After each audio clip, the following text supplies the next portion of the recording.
There is a pot sitting on a camp stove behind a garage right now. It has been stirring for 11 minutes. No boiling, no steam you'd notice from across the yard. Just a slow, thick fold of liquid, turning from clear amber to the color and texture of warm pudding. If you dipped a spoon in it and drizzled a little back across the surface, the line would sit there for a second before sinking back in. That's the moment. That trace, they call it. And once you see it, you have somewhere between 5 minutes and 5 days, depending on which of the products in this video you're making, before that pot becomes something worth more than every ingredient that went into it combined. The fat in that pot was free. A restaurant paid a rendering company to haul away its old fryer oil, and the man running this pot got there first and asked for 5 gallons instead. Your great-grandmother knew exactly what that pot was doing. She made soap in one like it every fall, right after the hog was butchered, using the ash from the same fireplace that heated the house all winter. It was not a hobby. It was how a household that made almost no cash income still had clean laundry, clean dishes, and clean bodies. Then, in 1837, 2 men in Cincinnati, who happened to marry sisters, a candle maker and a soap maker, decided to stop competing with each other and start a company instead. Within about 100 years, making soap stopped being something a person did and became something a corporation did for you, in a factory, using a chemical process most people alive today have never even heard the name of. 6 separate products come out of one batch of that pot on the camp stove. One of them is currently imported into the United States from a war-torn city at a price that would make a grocery store bar of soap blush. And here's the part almost nobody outside the craft soap world knows. Most of what's stacked on a grocery store shelf under the word soap legally isn't soap at all. We'll get to why in a minute, and it's a stranger story than you'd expect. Sit down. This one belongs to you too. The man with the stirring pot. Before any of the money, you need to picture the job as it actually was, because almost nobody alive has watched it done outside of a reenactment village. Making soap at home before the 20th century meant 2 separate dangerous crafts stacked on top of each other, and you had to master both. First, you made lye. Not bought it, made it. You built a wooden barrel or hopper, packed it with hardwood ash. Oak and hickory were prized. Softwood ash was nearly useless, and ran water through it slowly, over days, catching what dripped out the bottom. That liquid was lye water, and its strength was famously tested by floating an egg or a potato in it. If the object floated at the right height, the lye was strong enough to use. Too weak, and the soap would never set. Too strong, and it would burn your hands raw, and eat through the fat instead of combining with it. Second, you rendered fat, usually tallow from beef or lard from hogs, saved all year from butchering and cooking, strained and stored specifically for this one day. Waste was not an option. Every household understood, without anyone needing to explain it, that fat and ash were both too valuable to throw away, because together they became something the family could not do without. Then came the part that actually required skill. Combining the two in the right proportions, over the right heat, stirred by hand for hours, watching for the exact moment the mixture traced, thickened just enough that it would hold its shape and finish setting into a solid bar instead of separating back into oil and liquid. Get the ratio wrong and you got one of 2 failures every soap maker of that era knew by name. Too much lye and the finished bars would burn your skin, harsh and caustic, unusable for washing anything living. Too little lye and the bars stayed greasy and soft forever, a mushy half soap that never fully cured. You can still find the tools of this trade in living history museums and preserved farmsteads across the country. The ash hoppers, the iron kettles, the wooden stirring paddles worn smooth by decades of hands. Colonial Williamsburg still demonstrates the process. So does Old Sturbridge Village in Massachusetts. Interpreters there will hand you a bar made the same week, from the same kind of ash and the same kind of fat, using nothing that would have looked out of place in 1790. And it wasn't only a rural frontier practice. Well into the industrial era, soap-making guilds in parts of Europe controlled the trade the way blacksmithing guilds controlled iron. The town of Marseille, France, had its soap-boiling craft protected under royal decree as early as the 1600s, with strict rules about what could legally be called Marseille soap. Nothing but olive oil, seawater, and soda ash, cooked in open cauldrons over open flame for days. That same rigor existed, in a rougher form, in nearly every farmhouse kitchen in early America. The tools were humbler, but the underlying chemistry, and the respect that chemistry demanded, was identical. That is the trade. That is the thing that quietly disappeared out from under everybody's feet. Nobody made it illegal to know how to do it. What happened was stranger than that, and it happened inside one building in Ohio. How a candle company erased a craft. Here is the part that should genuinely surprise you a little. In 1837, a candle maker named William Procter and a soap maker named James Gamble, who had married sisters and whose father-in-law reportedly sat them both down and pointed out they were buying the same raw material, tallow, and competing for no good reason, merged their two small businesses into one company, Procter & Gamble. Both trades needed the exact same input. Candles and soap were both made from rendered animal fat. So a company that controlled fat sourcing, fat rendering, and fat processing at scale could make both products more cheaply than any individual household ever could, and sell them back in a uniform bar with a name printed on the wrapper. For decades, that alone didn't kill home soap making. Companies and households simply coexisted, the way store-bought bread and home baking coexisted for generations afterward. What actually finished the job was a combination of industrial chemistry and a piece of federal law almost nobody watching a soap commercial has ever read. On the chemistry side, mass manufacturers eventually figured out how to make a cleansing bar out of synthetic detergent compounds instead of true saponified fat and lye, what the industry calls a syndet bar. Syndet bars could be engineered for a specific pH, specific lather, specific skin feel, and specific cost, at a scale no kettle and ladle process could ever match. On the legal side, when the Food, Drug, and Cosmetic Act was written in 1938, soap was given a narrow, specific legal definition. To be labeled and sold as true soap under U.S. law, a bar has to be made essentially entirely from an alkali plus fats or oils, with the cleansing action coming from that saponification reaction. And it cannot make cosmetic claims like moisturizing or deodorizing. The moment a bar contains synthetic detergents, or makes those extra claims, it legally becomes a cosmetic instead, subject to an entirely different labeling and regulatory framework. Read that again, because it's the whole story in one sentence. Most of what's sitting in the soap aisle of an American grocery store today is not, legally or chemically, soap at all. It's a Syndet beauty bar, wearing the word soap on the label, because that's the word customers look for. And it worked completely. Not because the Syndet bar was better at cleaning. Genuine saponified soap remains, by most measures, a more thorough surfactant. But because it was uniform, it was cheap at scale, it lathered the way marketing departments wanted it to lather, and it came in a bar with a name everyone recognized. Within about 2 generations, making soap stopped being something a person did and became something a corporation did for you. The home soap makers didn't lose an argument about quality. They lost a distribution and marketing war. They were never invited to fight. Procter & Gamble's own history leans into this story, rather than hiding it. Ivory soap, introduced in the 1880s, and marketed relentlessly around the claim that it floated in the bathtub, supposedly the result of a happy manufacturing accident where a batch was over-whipped with air, became one of the most successful consumer product launches in American history, and it did it by taking a household skill and turning it into something you bought instead of made. The floating gimmick was clever advertising.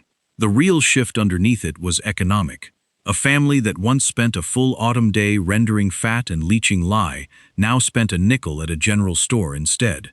And that trade felt like pure progress at the time. Nobody in 1890 was mourning the ash hopper. Then, decades later, a second, quieter shift happened, and this one is the reason the modern version of this trade looks almost nothing like your great-grandmother's ash hopper, and the reason most soap on a store shelf today technically isn't soap under the law at all. I'm going to be straight with you here, because this channel doesn't sell fairy tales, and this is the one trade on this list where a 5-minute safety briefing is not optional. It is the difference between a business and a burn ward visit. 1. Lye. Sodium hydroxide, or its cousin potassium hydroxide for liquid soap, is a genuinely caustic chemical. It is not kind of dangerous like a kitchen knife. Dry lye reacting with water generates real heat, real fumes, and a solution that will chemically burn skin and eyes on contact, sometimes without immediate pain, which is exactly what makes it sneaky. Always add lye to water, slowly, stirring gently. Never water to lye, which can cause a violent, splattering reaction. Do this outdoors or in a well-ventilated space. Never with your face over the container while it's dissolving, because the fumes in that first minute are genuinely unpleasant to breathe. 2, and this one is not optional either. Full protective gear, every single time, no exceptions for just a small batch. That means chemical-resistant gloves, not dish gloves. Safety goggles that seal, not glasses. Long sleeves. Many experienced makers add a respirator, or at minimum, work near an open window or exhaust fan for the mixing stage. Keep a bottle of vinegar nearby. It neutralizes lye on skin faster than water alone. And know where your eye wash or hose is before you start, not after something splashes. 3. Lye and finished raw soap batter must be treated like a genuine household hazard around kids and pets. Curing bars, once fully saponified and cured for the standard 4 to 6 weeks, are safe to handle. Raw batter and undiluted lye are not, and they should be stored, mixed, and poured somewhere small children and animals cannot reach. Full stop. 4. And this is the one that surprises new makers. Check your state's regulations before you sell a single bar. True cold-processed soap, made from nothing but fats, oils, lye, and water, generally qualifies for the FDA's True Soap exemption we just talked about, which keeps the federal labeling burden relatively light. The moment you add fragrance oils, colorants making cosmetic claims, or you start selling bath bombs, lotions, or lip balm alongside it, you have almost certainly crossed into cosmetics regulation, which comes with its own labeling rules. On top of the federal layer, a number of states run their own cottage food or handmade goods programs with their own registration, labeling, and sometimes insurance requirements for anyone selling soap made at home. It is one phone call to your state's Department of Agriculture or Health, or 20 minutes on their website, and it protects everything you build afterward. None of that makes this hard. It makes it deliberate, which is precisely the quality this whole trade rewards. Now let's talk about what actually comes out of that pot, because it is not one product. It is 6. And, just like the fire trade we've covered on this channel before, they come off the batch in a specific order. Number 6. Scrap soap. The one that looks like a failed batch. Start at the bottom, with the thing every beginner throws away. When you cut a fresh loaf of soap into bars, you don't get 12 perfect, identical rectangles. You get most of those, and you get uneven end pieces, crumbled corners, the scraps left over when you trim a wonky edge straight, and the occasional bar that cracked or discolored in a way that makes it unsellable at full retail. Every new soap maker looks at that pile of odd pieces and feels like they failed. They did not fail. That pile is a separate product with a separate buyer, and it has been valuable for as long as people have made soap at all, because soap has never actually needed to be pretty to work. Scrap soap and seconds get rebatched. You grate or shred the offcuts, melt them gently with a small amount of liquid, water, milk, even leftover tea, and remold them into utility bars. Historically, this is exactly how farmhouse laundry soap and harsh shop soap for cleaning greasy hands got made. From the ugly ends of a batch that was never going to sell as a gift shop bar anyway. Who buys it? Homesteaders and off-grid households who want a rough, effective laundry or utility bar and could not care less what it looks like. Auto shops, farm supply stores, and workshops that stock a heavy-duty grease-cutting hand soap for mechanics and machinists. Increasingly, zero-waste and low-plastic households buying bar laundry soap specifically to cut down on the plastic detergent jugs in their recycling bin. And local makers of homemade laundry detergent who buy shredded soap scraps by the pound as a raw ingredient rather than a finished product at all. The mistake that ends this one before it starts: selling raw, uncured scrap as though it's finished. This is the single most important paragraph in this section.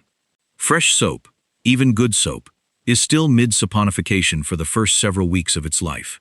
It's often too high in pH, too soft, too slippery, and will dissolve in the shower dish in a day. Push it out the door early, and your customer gets a mushy, harsh bar, and you never see that customer again. The fix costs nothing but a shelf and time. Cure everything, including the scraps and rebatch, for the standard 4 to 6 weeks in open air, turned occasionally, before it ever reaches a buyer. Cured scrap soap performs. Rushed scrap soap makes an enemy. That is your floor product, made entirely out of the fraction you would otherwise have swept into the trash. Now watch the second product, because it does not come out of the loaf at all. It comes out of the pot itself, as a byproduct of the chemistry, the same way the last video's wood vinegar came out of the smoke instead of the wood. Number 5. Glycerin, the product leaving through the side door. Go back to that thick, pudding-textured trace from the very first line of this video. What's actually happening chemically at that moment is a reaction between fat molecules and lye that produces two things at once: soap and glycerin. Right now, in almost every home soap-making setup in America, that glycerin just stays in the bar, which is genuinely a good thing for the soap itself, because glycerin is a natural humectant that draws moisture to skin, and it's a large part of why handmade soap tends to feel gentler than a stripped-down commercial bar. Most home and small batch makers deliberately leave it in, but large industrial soap manufacturers have historically done the opposite. They extract the glycerin out during processing and sell it separately, because pure glycerin is its own valuable commodity, used across skincare, pharmaceuticals, food processing, and even some industrial applications. That extracted, purified glycerin is where the classic clear glycerin soap bars actually come from too. Glycerin pulled out of one batch, then reintroduced and reformed into a completely different, translucent product. At a small scale, you don't need an industrial extraction rig to participate in this market. The accessible version is simpler. Superfat your main batches slightly, using a bit more fat than the lye can fully convert. So extra free glycerin and unreacted oil remain suspended in the bar, and market that explicitly as a feature. Then, separately, learn the melt and pour glycerin process, which uses a purchased or self-rendered clear glycerin base, remelted with your own fragrance and botanical additions, to make the translucent guest soap and specialty bars that command a real premium precisely because they look and feel different from anything opaque and cold processed. Who buys it? The exact same people buying your cured bar soap. That's the beauty of it. And customer who already trusts you enough to buy a bar of your lavender oatmeal soap is a warm buyer for a translucent Glycerin Guest Soap that slots onto the same gift basket shelf, the same farmer's market table, the same skincare-conscious mindset. One customer, two products, one conversation. The mistake: treating glycerin soap and regular soap as competitors on your table instead of companions. Sellers who only offer one or the other leave money sitting there. Sellers who display a cured bar next to a clear guest soap, both made from the same underlying process, consistently report higher per-customer basket size, because it reads as a fuller, more considered product line rather than one lucky recipe. Now the third product, and this is where the math in this trade quietly starts to shift, because we move from bulk pricing to piece pricing. Number 4. Shaving soap. When the buyer stops buying a commodity. Here's where everything up to this point has been sold by the bar or the pound. Bulk, weight, volume, the same units grocery store soap has trained everyone to think in. Now consider a product made from a small, dense puck of soap, formulated specifically to build a thick, insulating lather with a shaving brush, sold in a tin roughly the size of a hockey puck, to a customer who will pay genuinely premium prices for the right formulation. Traditional and artisan shaving soap is one of the oldest continuously practiced niches inside soap making, and it never went anywhere.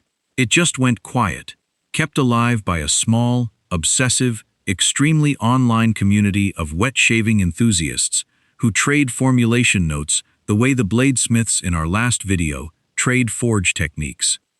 The formulation itself is genuinely different from a bar soap recipe, which is the entire opening for a small maker. Shaving soap needs a specific blend of hard, lathering oils, typically a mix that includes tallow or a vegan equivalent, coconut oil for bubbly lather, and often stearic acid, combined at ratios tuned to produce a dense, slick, insulating foam rather than the bigger, airier bubbles of a body bar. It is not a mass-manufactured commodity at the quality end. It's a craft product with a small number of serious independent makers, and that scarcity is the entire opening. Because the raw material and process are not exotic in any way, it's a variation on the same tallow, coconut oil, and lye you're already working with. The barrier to entry isn't ingredients. It's formulation knowledge and a reputation for consistency, which is exactly the kind of thing a small, patient maker can build faster than a factory ever will. Who buys it? Independent wet shaving retailers, who are chronically hungry for genuinely small batch stock they can't get from the 2 or 3 national suppliers everyone else already carries. Online wet shaving forums and communities where a well-reviewed small batch soap can sell out a production run purely through word of mouth. Barbershops leaning into a traditional, old-world shave experience as part of their service. And gift buyers, every single holiday season, looking for something that doesn't read as generic. The mistake? Inconsistent lather performance between batches. Wet shaving customers are, without exaggeration, some of the most technically obsessive buyers in any craft goods niche. They will notice if this quarter's puck builds a thinner lather than last quarter's, and they will say so, publicly, in exactly the kind of forum where your next 100 customers are reading. The makers who build repeat business are the ones who lock in a consistent fat ratio and stick to it, batch after batch, even when a slightly different blend might technically perform a little better on paper. Consistency is worth more than any single clever formulation. Small product, small material cost, absurdly good price relative to weight, and it rides as a side product of a process you're already running for your main bars. Number 3. Liquid soap, the second chemistry. Number 3 is not a different material. It's the same basic process put through a different reaction, and that different reaction multiplies what it's worth. Everything so far has used sodium hydroxide, the lye that produces a solid bar. Swap that for potassium hydroxide, and the same fats and oils saponify into a soft, translucent paste instead of a hard bar, the base for liquid soap, foaming hand soap, and liquid Castile concentrate. This is not simply melt a bar and add water. Potassium hydroxide soap behaves differently through the entire process. It traces differently, it saponifies on a different timeline, and diluting the finished paste down to a usable liquid consistency is its own skill, one that takes most makers a few frustrating batches to get consistent. Dilute too fast, and you get a cloudy, separated liquid. Too little water, and it's an unusable gel. Too much, and it's watery and won't foam. Let me be honest about the difficulty here, because I'd rather you hear it from me than find out with a ruined batch. This is genuinely the hardest formulation step on this entire list. It demands a different lye entirely, a longer, more attentive cook, and a dilution process that rewards patience over speed. This is not the product you start with. It's the product you graduate to once your bar batches are boringly reliable. Who buys it? Natural and zero-waste cleaning product makers, who buy liquid Castile concentrate wholesale as a base ingredient for their own all-purpose sprays, dish soap, and laundry liquid, rather than formulating their own from scratch. Refill shops and zero-waste stores, an entire retail category built specifically around bulk liquid soap dispensed into a customer's own bottle. Farmers markets and craft fairs, where a foaming hand soap in a reusable glass bottle sells directly alongside your bar soap to the same environmentally conscious buyer. And increasingly, small hotels and boutique bed and breakfasts sourcing locally made, plastic-reduced amenities as a genuine selling point to guests. The mistake? Skipping proper dilution testing and shipping an unstable product. Liquid soap that separates on the shelf, or that a customer opens to find, has turned cloudy and thin, ends that account permanently. And unlike a bar of soap sitting quietly on a shelf, a bottle of separated liquid soap is a visible, obvious failure sitting right there in someone's bathroom. Test every dilution batch for at least a week of shelf stability before it goes out the door. Reputation in this niche travels through refill shop owners who talk to each other constantly, and it does not come back once lost. Now, the two that actually pay the bills, the volume behind this whole operation. Number 2. The cured bar.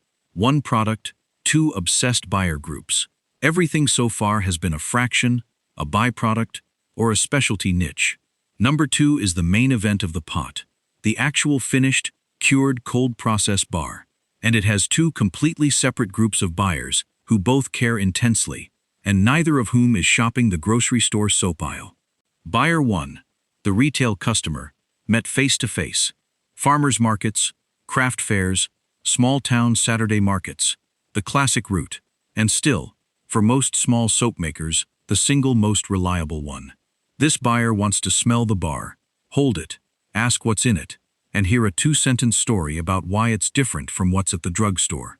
They are buying an experience and a relationship as much as a bar of soap, and that means your presence at the table, your labeling, and your ability to explain your ingredients in plain language matter as much as the soap itself. This market has grown noticeably over the last decade, driven by a broad, sustained consumer shift toward clean ingredient lists, skepticism of synthetic fragrance and detergent bars, and a general cultural swing back toward small, local, handmade goods. The same instinct driving the wet shaving niche, the same instinct that's filled farmers' markets with everything from small batch honey to hand-thrown pottery. Every one of those markets needs a soap vendor, and most towns have room for more than one.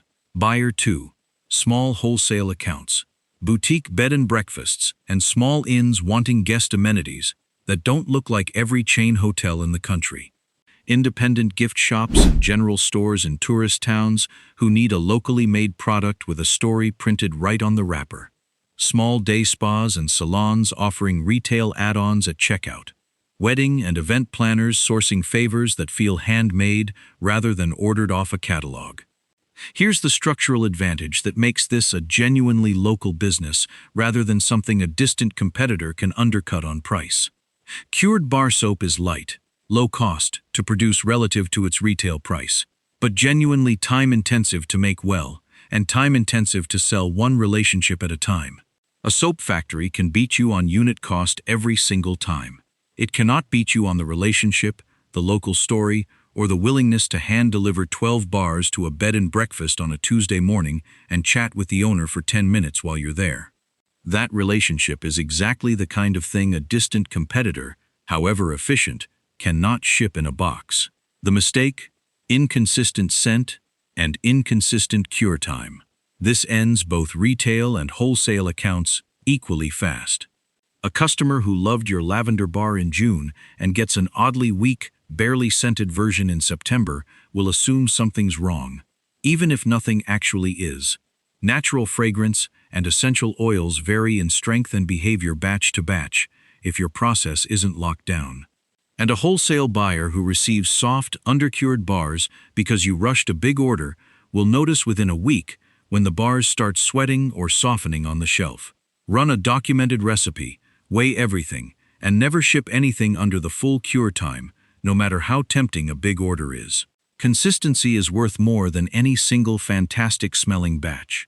And now, the one at the top, the one almost nobody in America is making. That specialty spas and skincare boutiques are currently importing from a supply chain that's been disrupted by war. Number 1. Aleppo-style aged soap. The one that smells like history. Pick up a genuine bar of it after it's cured for a year, and cut it open. The outside has gone a deep amber brown from age and oxidation. The inside is still pale green. That color split and the deep, almost resinous laurel scent that comes with it is the reason this is number 1. This is Aleppo soap, Savon d'Alep, one of the oldest continuously made soaps in the world, with a tradition tracing back, by most historical accounts, well over 1,000 years to the city of Aleppo in Syria.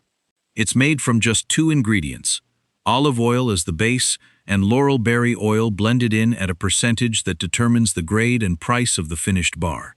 The higher the laurel oil content, generally, the more prized and expensive the soap. The traditional process is unlike anything else on this list. The soap is cooked in enormous copper cauldrons, poured out onto the floor of the workshop while still warm, cut into blocks by hand, while workers walk across the surface in wooden-soled shoes to smooth and compress it. And then, this is the part that makes it genuinely different from every other soap in this video. Stacked into cylindrical towers and cured for 6 months to a year or longer, not 4 to 6 weeks. During that long cure, the outer surface oxidizes to that characteristic amber color, while the laurel-rich interior stays green, and the harsh alkalinity of fresh soap mellows into something famously gentle enough for sensitive and even eczema-prone skin. Here's the gap. Genuine Aleppo soap production has been catastrophically disrupted by the ongoing conflict in Syria. Workshops damaged or destroyed, skilled makers displaced, supply chains broken in a region that had been making this exact soap the exact same way for centuries. What reaches specialty skincare shops and spas in the United States today is often imported at a real premium, when it's available at all, and every serious natural skincare retailer knows the name and knows the story. You are not going to make genuine Aleppo soap. You don't have Syrian laurel berry oil at scale, and you should never claim you do. What you can make is a domestic laurel and olive method bar. High percentage olive oil, laurel berry oil, sourced from the suppliers who do carry it in smaller specialty quantities. Made with the same long, patient cure, 6 months, not 6 weeks. And sold honestly as an American-made laurel and olive bar, inspired by the tradition, at a price that undercuts the scarce imports while still being the highest margin thing coming out of your kettle. And that is where the real money on this list lives. Not at a market stall selling $5 bars all day. In 2 or 3 standing spa and skincare boutique accounts, restocked quarterly, at a price a grocery store has never charged for anything sitting in a soap dish. One good boutique relationship in a city is worth more than 100 bars sold to strangers who will never come back. The mistake, rushing the cure or overstating the claim. If you cure this bar for 6 weeks instead of 6 months, you have made a perfectly good olive oil soap, which is the number 2 product at number 2 pricing. Not a mistake, just not this one. The entire premium of this item lives in the patience of that long cure, and in never, ever implying it's the genuine imported article. That is the skill almost nobody in this country has bothered to learn. Not the recipe, which is simple, the waiting. So let's actually add this up, and let me be honest about the shape of it. Because a headline number without the honest shape underneath is exactly the kind of thing this channel exists to avoid. Scrap soap and glycerin guest bars sit at the floor. They're close to pure margin because they're made from material, offcuts, and a byproduct of a reaction you're already running, that you'd otherwise waste. Call that a few $100s a month, once you have a rebatch process dialed in, and a couple of steady buyers taking your utility bars by the case. Shaving soap and liquid Castile concentrate sit in the middle. Small volume, meaningfully higher price per unit. Sold to specialty buyers on their own calendars. Wet shaving forums buying in occasional bursts. Refill shops restocking on a predictable schedule. Cured retail and wholesale bar soap is your volume. Bags, or in this case, boxes and cases, moving steadily, weight behind them. 2 genuinely separate buyer communities who both reorder because soap, like fuel in the last video on this channel, gets consumed and not kept. And the aged laurel-olive bar is the anchor. Fewest customers, highest price per unit, and the one line that can carry a slow month almost on its own once you have even 2 or 3 standing boutique accounts. Run the middle of all 5 product lines together at a genuinely part-time pace. A few evenings a week and a weekend market, and a strong month lands right around $4,500. But hear the word strong. This is a seasonal trade with an uneven shape, the same as every honest craft business on this channel. Gift-giving season lifts your retail bar and guest soap sales hard. Wedding season lifts your favor and gift shop wholesale orders. The wet shaving community tends to order in occasional bursts around release announcements and holidays, not steadily.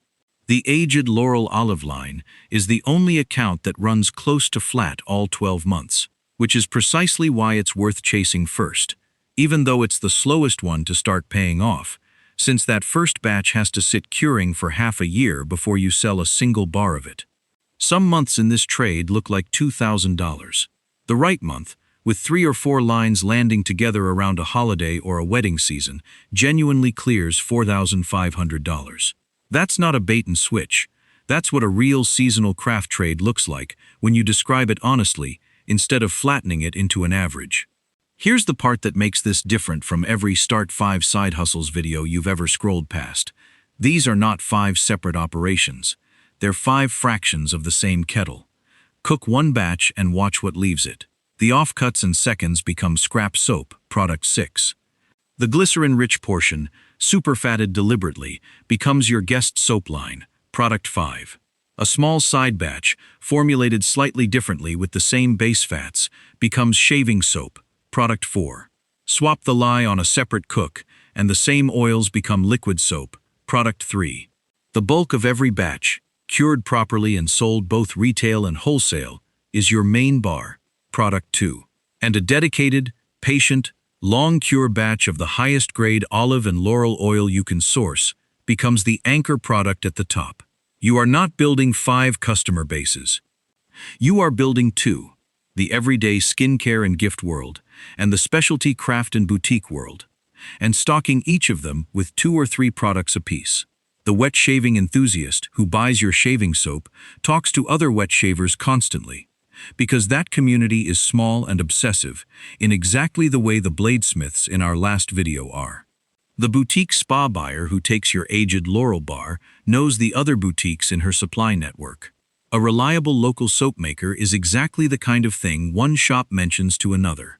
Even the raw material works in your favor. A restaurant currently pays a rendering company to haul away used fryer oil. A butcher shop renders trim fat and often has more tallow than it knows what to do with.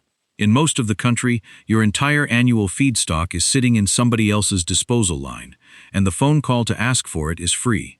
If 5 products sounds like too much, you're right, and you shouldn't start with 5. Start with 1 pot and free fat. Call a local butcher or restaurant and ask what they do with rendered fat and used fryer oil. Feedstock is the cheapest part of this, and it's sitting within 10 minutes of you right now. Then start with the failures. Your first several batches will produce more offcuts in seconds than perfect bars, because everyone's early cuts are uneven. That fraction is scrap soap.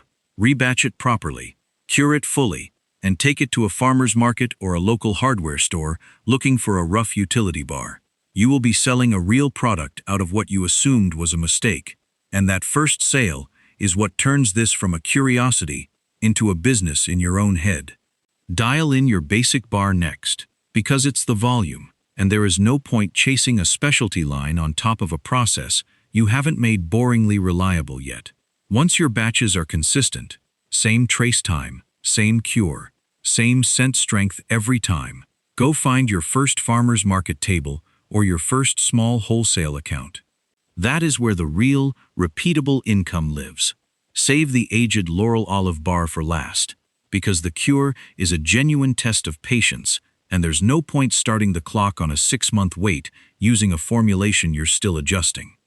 But when your process is dialed in and your basic bars are already selling, mix your best batch of olive and laurel oil, pour it, cut it, and stack it to cure.